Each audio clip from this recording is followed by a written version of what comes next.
اللہ تعالیٰ فرماتا ہے کہ میں نے مٹی میں بیج بویا، وہ بیج مٹی میں مل گیا اور میں نے اس کو بلند کر دیا۔ مٹی کے اندر جب بیج بویا جاتا ہے تو وہ بیج مٹی میں مل جاتا ہے، خاک میں مل جاتا ہے۔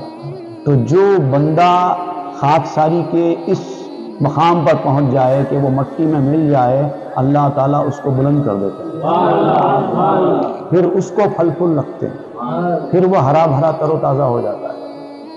اور جو سر اٹھاتا ہے مٹی کے باہر آ جاتا ہے، سکھا دیتے ہیں اللہ تعالیٰ اس کو، کسی کام کا نہیں رہتا۔ پیچھے ہٹو، اللہ تعالیٰ آگے بڑھائے گا، آگے بڑھنے کی کوشش کرو، پیچھے ہو کر ہلاک ہو جاؤ۔ یہی گیہوں جو بلندی پر ہوتا ہے، اگر نیچے گر جائے، زمین کے اندر مل جائے، تو پھر وہ خود ایک جھاڑ بن کر لہلانے لگتا ہے۔ جو لوگ اپنا مقام بنانے کی فکر میں رہتے ہیں، زندگی بھر ان کا مقام کبھی نہیں بنتا۔ جو لوگ اپنے مقام کو خدا حافظ کہہ کر اپنے مقام سے بھی نیچے چلے جاتے ہیں، ان کو اللہ تعالیٰ اتنا بڑا مقام دیتا ہے کہ لوگ سوچ نہیں سکتے۔